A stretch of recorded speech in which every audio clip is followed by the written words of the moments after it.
নোয়াখালী ৩ বেগমগঞ্জ আসনে আগামী ১২ই ফেব্রুয়ারি অনুষ্ঠিতব্য ত্রয়োদশ জাতীয় সংসদ নির্বাচনকে সামনে রেখে সাংবাদিকদের সঙ্গে মতবিনিময় করেছেন ১১ দলীয় জোট মনোনীত দাঁড়িপাল্লা মার্কার প্রার্থী মাওলানা বোরহানউদ্দিন। গত শনিবার রাতে চৌমুহনী নির্বাচন অফিসে আয়োজিত মতবিনিময় সভায় প্রধান অতিথির বক্তব্যে মাওলানা বোরহানউদ্দিন বলেন, জামায়াতে ইসলামী সবসময় একটি অবাধ, সুষ্ঠু ও অংশগ্রহণমূলক জাতীয় সংসদ নির্বাচন নিশ্চিত করতে কাজ করে যাচ্ছে।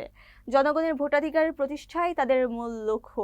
তিনি সকলকে নির্বাচনে নিরাপদ ও শান্তিপূর্ণ পরিবেশ নিশ্চিত করতে সহযোগিতা করার আহ্বান জানান এবং সহিংস বা আক্রমণাত্মক রাজনৈতিক কর্মকাণ্ড থেকে বিরত থাকার জন্য সংশ্লিষ্টদের প্রতি সতর্ক করেছেন। সভায় নির্বাচন পরিচালনা কমিটির সভাপতি দিন মাহমুদের সভাপতিত্বে এবং সদস্য সচিব ও বেগমগঞ্জ উপজেলা জামায়াতের আমির মাওলানা আবু জায়েদের সঞ্চালনায় স্বাগত বক্তব্য রাখেন জেলা জামায়াতে ইসলামের শিল্প ও সংস্কৃতি বিষয়ক সম্পাদক নাসিমুল গনি চৌধুরী মহল। এছাড়া বক্তব্য রাখেন বাংলাদেশ খেলাফত মজলিসের কেন্দ্রীয় নির্বাহী কমিটির সদস্য মুফতি সালাউদ্দিন, জামায়াতে ইসলামের সাবেক জেলা আমির মাওলানা আলাউদ্দিন, খেলাফত মজলিস নোয়াখালী জেলা সিনিয়র সহ সভাপতি মুফতি আব্দুস শহীদ, এলডিপির বেগমগঞ্জ আহ্বায়ক বদিউল আলম মোল্লা এবং এনসিপির উপজেলা আহ্বায়ক নূর আলম মুন্না সহ জোটের বিভিন্ন নেতৃবৃন্দ।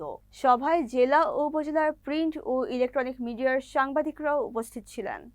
হবে আর যদি না হয় তাহলে আমাদের অল্প কিছু মাধ্যম ছিল, আজকে মোবাইলের যুগে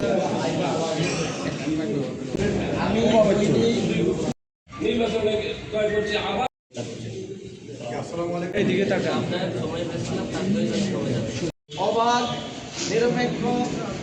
আমি মুফতি মোহাম্মদ শহীদুল ইসলাম, আল্লামা মামুনুল হক সাহেবের সংগঠন বাংলাদেশ খেলাফত মজলিস নোয়াখালী জেলা ৩ বেগমগঞ্জ আসনে মনোনীত প্রার্থী ছিলাম। এখান থেকে এক বিশাল পট পরিবর্তনের মাধ্যমে 2024 সালের ঐতিহাসিক ঘটনাপুঞ্জির মাধ্যমে পরিবর্তন এসছে। এই পেশার মাধ্যমে উন্নত মানব সেবা করতে চাই। এখানে নির্বাচন করতে গিয়ে সুবিধা অসুবিধা দেখা দিতে পারে, সেক্ষেত্রে আমরা আপনাদের কাছে কামনা করি আপনারা নিরপেক্ষ সংবাদটা দেবেন। আশা করছি আপনাদের কোনো লিখনির মাধ্যমে যাতে কোথাও জনগণের কাছে বিভ্রান্ত সৃষ্টি না হয়, আপনাদের সঠিক তথ্য আপনাদের প্রাপ্তি ক্ষতিগ্রস্ত হবে। এজন্য সর্বপ্রথম আমি আপনাদের কাছে আহ্বান জানাবো, এই নির্বাচনে আমরা চেষ্টা করছি দলীয় পক্ষ থেকে নির্বাচনী সকল কার্যক্রম